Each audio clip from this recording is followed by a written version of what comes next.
sesuai dengan kapasitas. Jadi kita gali potensi anak-anak didik kita yang suka seninya, yang suka eksaknya, yang suka seni budayanya, yang suka sejarahnya, IPS-nya. Tidak bisa anak itu harus bisa semuanya ya. Nah, itulah Merdeka Belajar di sini. Merdeka itu tidak hanya terlepas dari perintah, akan tetapi juga cakap buat pemerintah diri sendiri, dengan harapan ketika kita membelajarkan anak-anak dibuat pembelajaran yang berpusat pada murid, kita bebaskan anak-anak untuk melakukan sesuatu sesuai dengan RPP yang kita rancang. Anak-anak bisa melakukan tindakan yang sesuai yang mereka inginkan, dan dengan harapan nanti bisa tercapai tujuan pembelajaran, walaupun memang bakal berbeda-beda dan hasilnya pun akan berbeda-beda ya, sesuai dengan minat bakatnya. Ini Merdeka menurut filosofi Jajah Dewantara. Ibu bapak, tadi budaya positif itu ketika kita sudah berubah paradigma, ketika kita tahu teori kontrol, ketika kita tahu bagaimana teori motivasi seseorang untuk merubah atau melakukan budaya positif, kita harus ingat juga di sini ada yang namanya hukuman, konsekuensi, restitusi. Ini adalah salah satu langkah bagi bapak ibu untuk melakukan penerapan budaya positif di sekolah. Di sini kita pernah kan dalam pembelajaran ataupun di sekolah kita ini melakukan hukuman. Saya sendiri juga pernah ya melakukannya. Konsekuensi juga pernah kita buat kesepakatan sama anak. Terus anak-anak juga harus melakukan konsekuensinya, begitupun restitusi. Mungkin ini hal yang baru kalau restitusi ya, ibu bapak jadi belum familiar banget. Untuk hukuman di sini biasanya kalau hukuman anak-anak senang nggak ya kira-kira dihukum? Tidak ya. Di sini hukuman itu bersifat tidak terencana, tiba-tiba dan bersifat satu arah berupa fisik. Contohnya apa? Anak nggak mengerjakan tugas. Hei, misalkan Arga, sini kenapa kamu nggak mengerjakan tugas? Nanti kalau kamu nggak mengerjakan tugas, ibu hukum ya. Lari keliling 10 kali di lapangan. Nah, pernah ada nggak ya kayak gitu? Nah, kira-kira antara lari dengan mengerjakan tugas ada hubungannya nggak bu? Tidak ya. Mungkin satu sisi si anak, Bu Neti nyuruh saya harus keliling lapangan gitu ya, pada sampai capek gitu ya. Satu sisi mungkin anak nurut, ikutin dan biar ibunya senang ya, ibu gurunya senang, pembantunya senang. Lari keliling udah gitu, udah tercapai. Jadi kalau kita menghukum anak, bisa jadi anak itu mau ngikutin apa yang kita mau, tapi efeknya anak bakal dendam nggak bu? Dendam sama kita. Pokoknya mah belum belajar sama pemerintah kayak begini ya, pasti dihukum. Jadi anak bayangannya kalau mau belajar sama kita, oh siap-siap pasti bakal dihukum kalau kita nggak ngerjain gitu ya. Terus kalau konsekuensi biasanya ini diberlakukan pada saat kita bikin kesepakatan di awal. Mungkin ibu-ibu juga pernah ya melakukan kontrak belajar. Bagaimana kita menerapkan bahwa penilaian pembelajaran kita meliputi apa saja, apa yang harus kita lakukan pada saat pembelajaran sama kita. Terus juga mengenai tugas, mengenai apapun proses pembelajaran yang kita harapkan keaktifan anak itu kan disepakati di awal ya dalam kontrak belajar kita. Nah, ketika kontrak belajar sudah disepakati, anak-anak tuh sudah tahu, oh kalau Bu Neti nggak suka kalau misalkan tugas lagi dikerjakan berarti saya harus menjahit yang lain apa gitu ya. Nah itu ketika disepakati di awal, jadi anak berpikir kalau saya melanggar saya sudah tahu jawabannya, saya harus melakukan B atau saya harus melakukan C gitu ya. Itu konsekuensi. Tetapi kalau kita lihat di sini tetap hukum, kalau dengan hukuman anak nyaman nggak? Enggak. Dengan konsekuensi seperti anak nyaman nggak? Harus nyaman nggak? Harus diterima ya. Tapi kira-kira anak nyaman nggak dengan konsekuensi yang sudah dibuat bersama-sama? Belum tentu nyaman ya. Kalau nyaman itu mungkin orang yang tidak melanggar, alhamdulillah nyaman ya. Tapi orang yang melanggar itu terus tidak nyaman itu ya. Ibu bapak kalau misalkan di sini melihat di lembaran di depan ibu bapak, nah ada tulisan, ada kasus mencatat 100 kali di dalam buku dengan kalimat saya tidak akan terlambat lagi. sekolah. Ada di meja sebagian. Kira-kira menurut ibu bapak, kita lihat ya di sini. Nah, mohon maaf ya nggak langsung ke.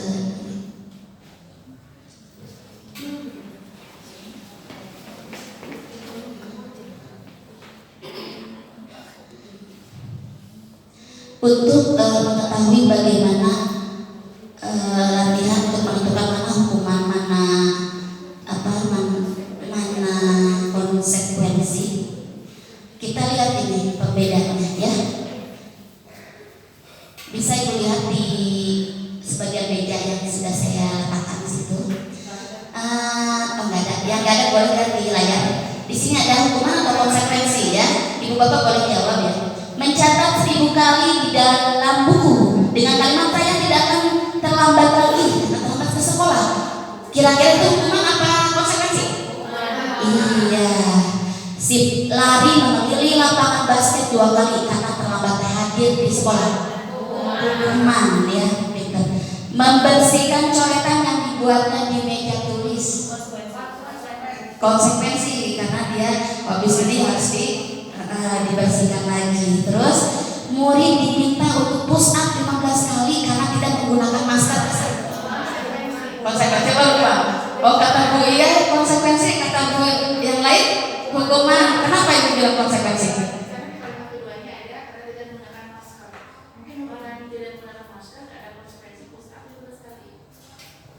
Jadi bedanya hukuman sama konsekuensi gimana Bu? Nanya lagi, adakah hubungannya push up dengan masker?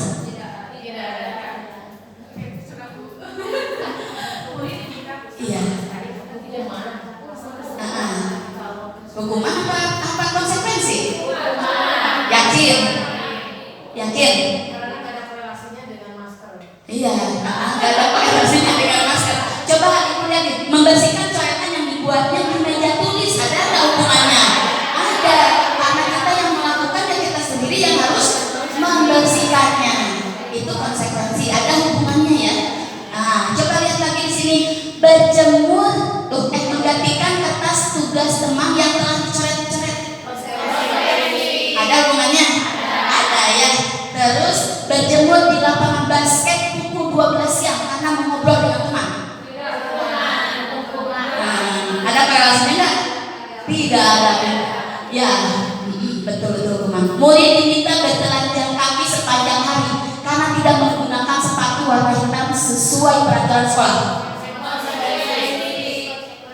Bertelanjang kaki sepanjang hari karena tidak menggunakan konsekuensi ya. Konsekuensinya karena sepatu karena tidak menggunakan sepatu. Iya betul ya. Berdiri di depan kelas sambil mengangkat kaki satu karena tidak bisa menjawab pertanyaan.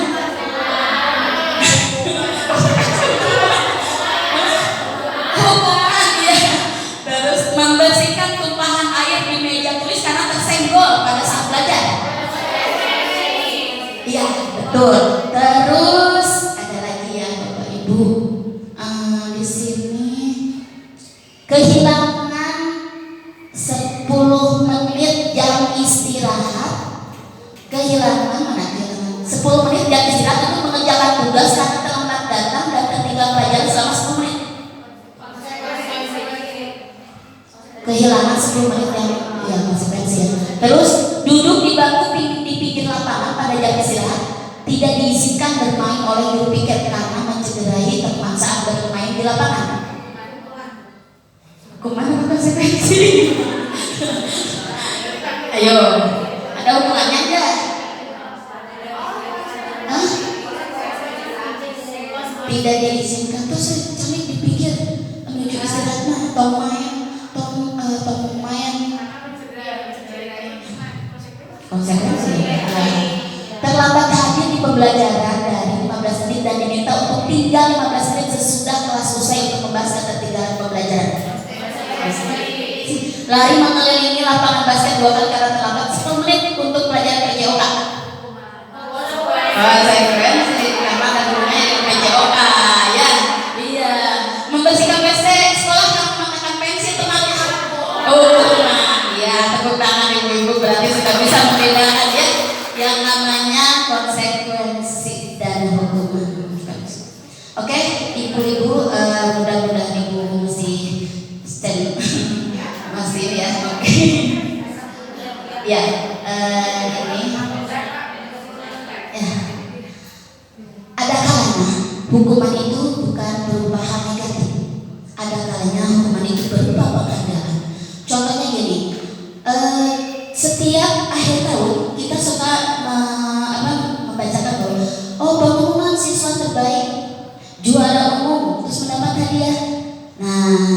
ada kalanya ketika diberikan hadiah di depan siswa-siswi yang banyak, memberikan sebuah hukuman kepada yang lain untuk yang bersangkutan. Mungkin itu suatu situasi yang menyenangkan bagi siswa yang mendapat juara umum. Tapi di sisi lain, siswa yang tidak mendapat, apalagi siswa yang biasanya suka dapat nggak dapat, kecewa berat nggak?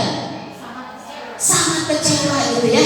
Dan memang di sini dikatakan bahwa dihukum oleh penghargaan satu sisi bisa membuat orang lain senang, tapi di sisi lain membuat teman-temannya merasa terhukum. Oh, cuma dia yang dapat penghargaan, kita mah enggak. Oh, berarti kita mah bukan termasuk orang-orang yang hebat.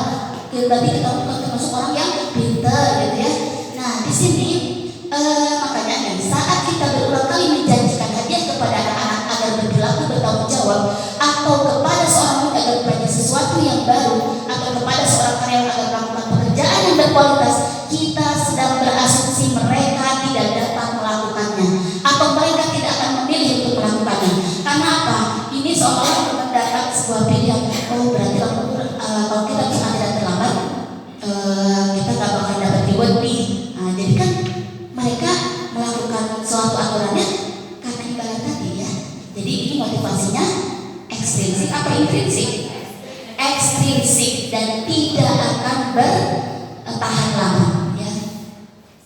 Terus di sini penghargaan maupun hukuman adalah cara-cara mengontrol perilaku seseorang yang menghancurkan potensi untuk pembelajaran yang sesungguhnya. Jadi ketika kita bukan hanya pembelajaran di secara umum, ketika kita di kelas saja, ketika kita suka mempersilahkan atau kita selalu fokus terhadap anak-anak yang pintar, yang bisa ya, betul apa betul? Yang aktif ya, yang menonjol di kelas, selalu kita kasih respon positif. Pokoknya hebat kamu keren, potensi kamu bagus. Nah, ternyata apapun yang kita ungkapkan pada saat itu bisa membuat siswa lain merasa iri, merasa ingin tersudutkan. Wah, ternyata dan sudah pada tahu, pasti si A lagi yang disuruh sama ibu guru teh, pasti si A lagi yang bisa jawab teh. Apalagi pelajaran matematika mungkin ya, yang eksak-eksak kan, anaknya udah ketakutan duluan, udah biasa. Pokoknya kalau ada pelajaran Bu Mimin, pasti katanya pasti ujian terus yang bisa gitu ya. Nah, mungkin seperti itu persepsi anak akan terskema dengan tersendiri bahwa ketika ini juga persen disebut orang-orang itu juga. Karena apa? Gurunya selalu memberikan respon positif terhadap orang yang menonjol itu. Coba kalau kita balikin sama orang-orang yang nggak bisa, apalagi yang notabene ya, tanda kutip yang suka bikin ulah gitu ya. Boro-boro pengen dilirik ya ibu, daripada ngeselin bikin penyakit kita tambah stres. Udah cuek bebek aja. Ternyata itu nggak bagus juga ya ibu. Justru anak-anak seperti itu butuh pelayan kita, butuh tanggapan kita, butuh pujian dari kita, dari hal-hal yang terbaik yang mereka lakukan. Betul? Karena kita tidak bisa menyamakan usaha dari beberapa anak diri kita. Ketika Yajid bisanya cuma baca, kita acungkan jempol hebat Yajid, padahal dia nggak bisa untuk presentasi di depan. Nggak apa-apa deh, yang penting kamu bisa baca juga, oke, bagus. Nah, ketika ada respon dari guru tersebut, itu luar biasa bacaan.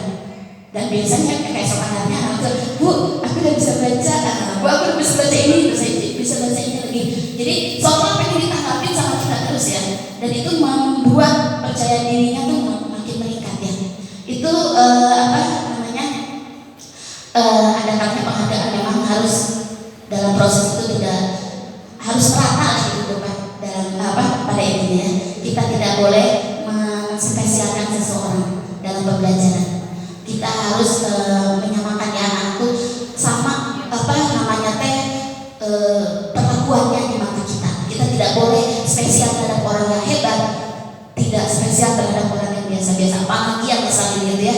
Justru kalau yang misalnya itu terus kita insya Allah ya akan tambah muncul kehebatannya ya. Terus di sini ada loh dampak penghargaan bagi anak didik kita. Apa dampaknya tuh? Satu, ini kalau dilihat dari jangka pendek dan jangka panjang juga ada pengaruhnya. Ketika kita biasa masih liwet, dan saya juga suka ya, tapi memang suka ada pertanyaan, atau gimana? Wah, apa sebagai respon kita sama orang yang hebat, anak yang hebat? Pernah Bu, saya juga memberikan hadiah secara diam-diam tanpa harus diketahui teman-teman yang lain. Jadi ketika misalkan si anaknya ngambil rapot ya dulu kasih aja wah gitu ya, walaupun tidak terlihat, gimana kamu jajan bakso gitu ya istilah nama. Jadi jangan diperlihatkan kepada siswa yang lain. Jadi kalau misalkan kita ingin memberikan dua yang terpisah, karena ketika diumumkan apalagi dari foto-foto seolah anaknya yang lain merasa terus penghargaan tidak efektif. Betul sih, ketika kita ngasih sesuatu sama anak, kalau misalkan tidak merata itu, ibu mau spesial ya sama anak-anak yang pintar doang gitu ya, nggak spesial dong saya di mata ibu ini gitu kan. Nah itu juga jadi nggak efektif juga bagi orang yang dapat pun merasa ini yang udah dapat cuek aja nanti biasa lagi gitu. Kalau dia tertantang untuk berprestasi terus, mungkin dia akan terus bagus. Tapi ada kalanya ketika anak mendapatkan hal-hal baru atau hal lain dari lingkungan sekitarnya bisa terpengaruh, penghargaan itu nggak efektif ya. Betul. Penghargaan bisa merusak hubungan, betul nggak ya? Bisa nggak ya kira-kira penghargaan bisa merusak hubungan? Nah, apa hubungannya antara dia dengan merusak hubungan gitu ya? Contohnya, Bu Iya sama Bu Mimin berteman baik. Bu Iya dapat terima dari bapak kepala. Datangnya hadirnya tepat waktu terus gitu ya. Tadinya sampai padahal Mimin juga nggak kalah rajinnya. Ternyata bapak kenapa ya? Pak Juanda tuh ngeliatnya kok biaya aja. Jadi Mimin ternyata seometan sama biaya. Udah nggak mau deketan lagi biasa aja. Nah mungkin hal-hal seperti itu, tapi insya Allah ibu-ibu maka ya kita mengajar sesuai dengan tugas kita kewajibannya. Terus penghargaan mengurangi ketepatan, karena dengan penghargaan ini membuat orang lain juga tidak semangat untuk meraih penghargaan, apalagi bagi anak yang sudah terpuruk dalam mau mungkin jadi ranking kayak mau mungkin jadi ranking kedua, betul nggak? Nah terus juga penghargaan menurunkan kualitas. Ketika anak biasa ranking 1, ketika anak berusaha setelah biasa ranking 2, kadang ketika dikasih penghargaan, dasar mah di kelas dia mah biasa nanti bakal saya terus yang jadi juara. Jadi cuek, padahal banyak hal yang harus ditingkatkan kualitasnya. Terus juga mematikan kreativitas penghargaan itu. Jadi banyak sekali penghargaan juga menghukum bagi orang yang yang ada di teman-temannya. Terus juga penghargaan mengurangi motivasi intrinsik. Jadi belanjanya karena penghargaan, karena pengen dapat hadiah, karena pengen jadi juara 1, karena pengen nilai yang bagus. Makanya ketika kita mendalami melaksanakan proses pembelajaran, anak-anak lebih baiknya ditekankan kepada yuk anak-anak apa yang bisa kita ambil hikmahnya dalam pembelajaran ini. Jangan sampai anak dituntut nilai bagus ibu-ibu ya, karena nilai itu tidak mencerminkan sebuah karakter ya. Memang nilai bagus salah satu ciri berprestasi, tapi nilai bukan segalanya untuk menentukan anak menjadi orang yang berkualitas di masa depannya. Betul? Iya. Itu untuk dampak. Nah, yang ketiga tadi dari hukuman motivasi, hukuman, penghargaan, ada juga restitusi. Ini adalah salah satu kondisi ketika kita menghadapi anak yang tidak baik atau anak yang melakukan kesalahan, kita berusaha untuk menjadi posisi manajer. Yang namanya manajer berarti mengelola ya, mengelola apa di sini? Di sini bisa kita lihat restitusi itu adalah proses menciptakan kondisi bagi guru untuk memperbaiki kesalahan sehingga mereka bisa kembali pada kelompok mereka dengan karakter yang lebih kuat. Jadi restitusinya adalah salah satu langkah dalam penyelesaian masalah. Ketika murid membuat melanggar aturan, ketika murid berbuat sesuatu yang tidak baik, langkah restitusi yang bisa kita lakukan. Posisi kita bukan penghukum, posisi kita itu sebagai manajer. Kita tanya anak didik kita, kenapa mereka itu bisa melakukan kesalahan? Apa alasannya? Kita berusaha memahami pasti mereka kan melakukan kesalahannya ada tujuannya. Jadi kita pahami tujuan mereka melakukan hal itu, terus juga kita tarik pemahaman mereka supaya mereka bisa menentukan solusi terbaik agar mereka tidak melakukan kesalahan yang sama di kemudian Jadi anak-anak itu seolah-olah posisinya dihargai sama kita. Kita nggak ada anak yang satu nggak dukung sama kita, tapi kita tanya. Terus kita lihat di sini restitusi ini bukan hanya terhadap siswa yang bersalah saja, tetapi juga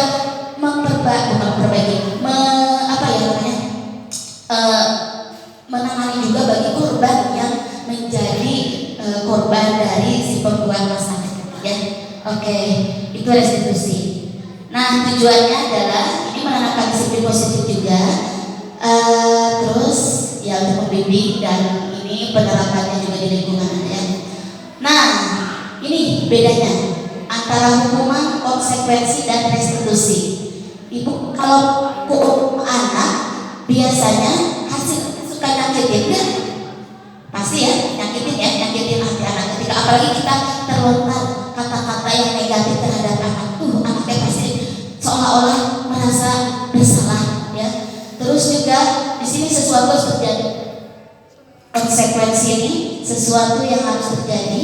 Kalau restitusi merupakan pilihan, si anak diberikan pilihan, boleh memilih A, B atau C menurut pikiran dia yang sesuai dengan pemikiran positif dia.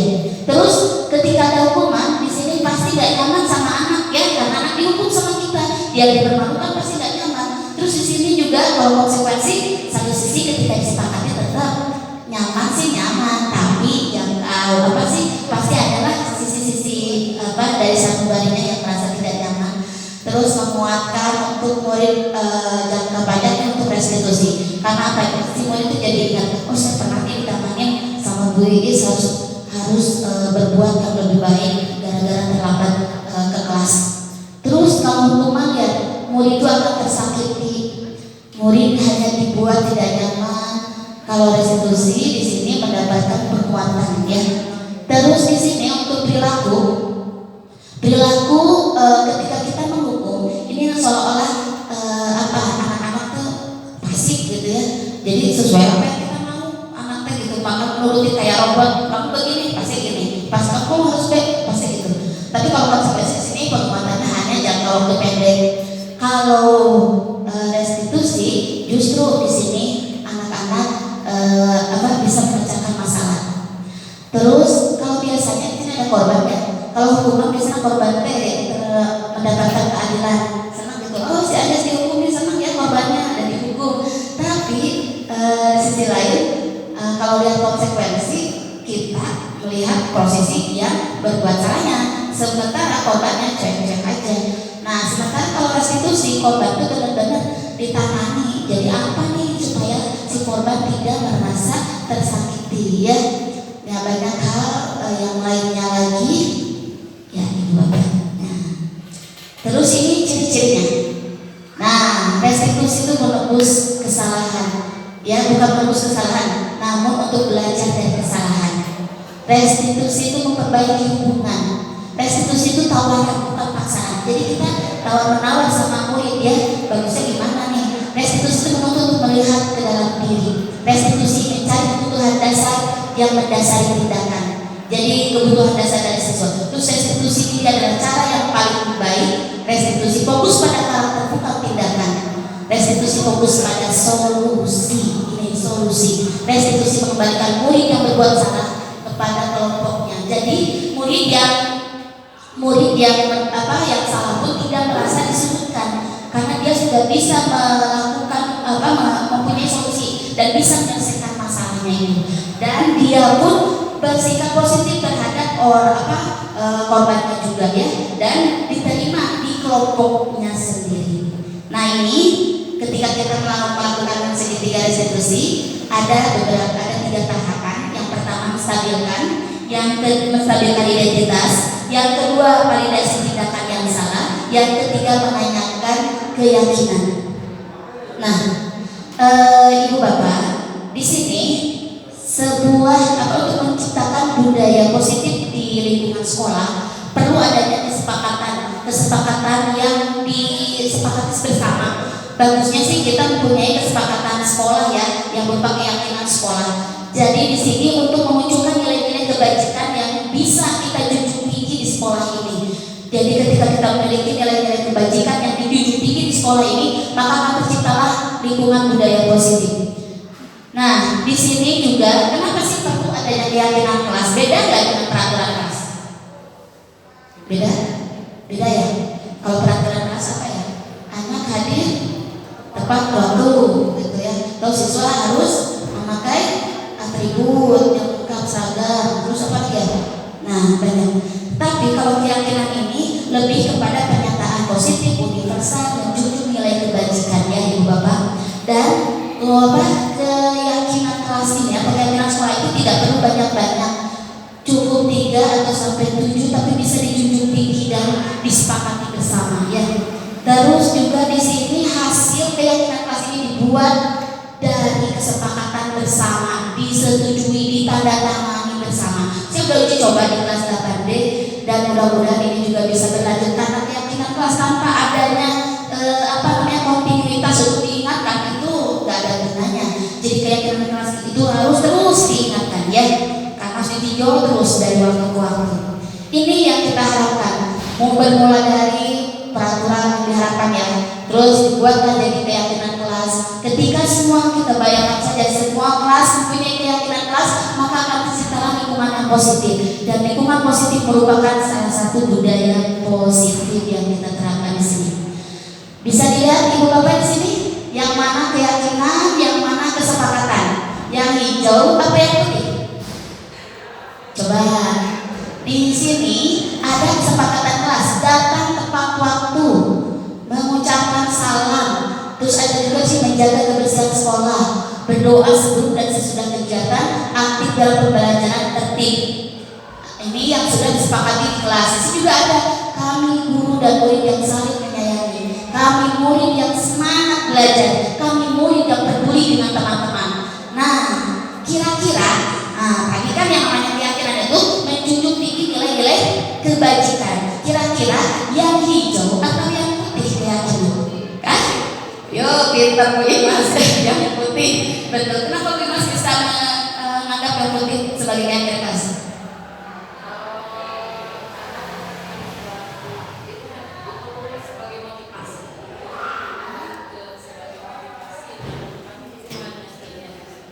Kalimatnya bagaimana mengandung nilai kebajikan. Betul itu. Jadi ibu di sini yang namanya keyakinan kelas itu menjunjung nilai kebajikan, saling menyayangi. Ketika anak-anak ada yang suka membuli, ingat ya, kamu saya tidak sesama teman kamu gitu. Jadi yang kita ingatkan selalu yang positifnya. Walaupun memang pengennya Maya tidak membuli teman gitu ya, tidak mencoret-coret, tapi itu semua aturan itu berbeda dengan keyakinan. Tapi kalau keyakinan mah dimunculkan dari positifnya. Kebayang Ibu Bapak ya, ini saling menyayangi, semangat belajar, dan peduli terhadap teman. Jadi kita tidak mesti banyak-banyak, tapi mencakup. Jadi kalau ketika anak-anak ada yang melanggar, ingatkan keyakinan kelasnya ya. Terus di sini bisa dilihat apa di sini perbedaan antara peraturan dan keyakinan kelas. Yang pertama ya, selalu kembalikan buku ke tempatnya. Itu harapan ya, aturan misalkan ke teman-teman.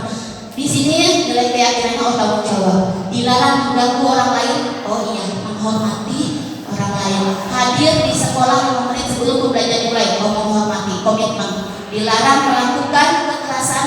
Oh, ini menghormati orang lain. Dilarang menggunakan narkoba, kesehatan, berganda atau menunggu giliran, menghormati orang lain, bersabar, gunakan masker, itu juga sama ya. Nah, itu peraturan dan keyakinan kelas.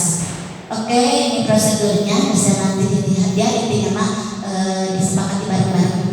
Nah, terus ini contoh keyakinan. Nah, ini juga untuk pendalaman dalam artian banyak kegiatan mencakup tentang hormat.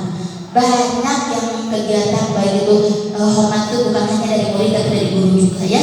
Terus juga di sini, nah ternyata Ibu Bapak, semua yang kita lakukan itu pasti punya dasar ya. Ibu Bapak di depan Ibu Bapak juga ada contoh kebutuhan, macam-macam kebutuhan di sini. Jadi setiap manusia ini hidup pasti harus memenuhi 5 kebutuhan dasar ini. Yang pertama adalah kebutuhan bertahan hidup. Bagaimana manusia harus makan, harus minum ya, dan ketika itu tidak dipenuhi maka dia tidak bisa bertahan hidup. Yang kedua adalah kasih sayang dan rasa diterima. Ada kalanya kasih sayang itu memang tidak didapatkan oleh anak didik kita di rumahnya. Jadi bapak caper ya di sekolah dan itu harus kita pahami. Maka kitalah sebagai orang tua di sekolah yang harus memberikan kasih sayang dan rasa diterima kepada siswa kita. Kebebasan, ibu juga pasti pengen ya merasa bebas gitu, menentukan pilihan. Terus juga kita punya kesenangan, fun ya, pokoknya apapun yang menjadi kesenangan kita itu sebuah kebutuhan. Dan penguasaan ketika kita diberikan sebuah amanah, tanggung jawab itu juga sebuah eksplorasi diri kita bahwa kita ternyata bisa bermanfaat. Nah ini ya 5 kebutuhan dasar manusia. Nah ibu-ibu di sini, nah kita sebagai posisi kontrol ada penghukum, pembuat rasa bersalah, teman, pemantau, manajer. Ini adalah posisi guru di saat menangani masalah kepada siswa. Ini ada sebuah video contohnya. Video ini contoh bagi penghukum dulu ya. Nah ini seperti saja.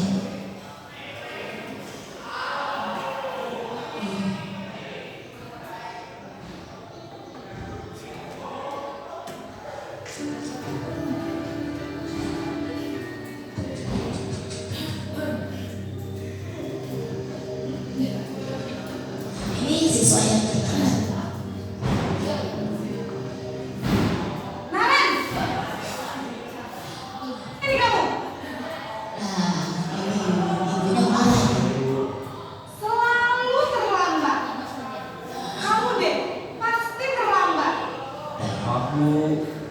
Saya Apa coba? Alasan kamu apa lagi? Kapan sih kamu tidak terlambat? Malas sekali ya kamu jadi anak. saya Dasar pemalas. Gak kapok-kapok sih kamu. Sudah berapa kali terlambat? Sana,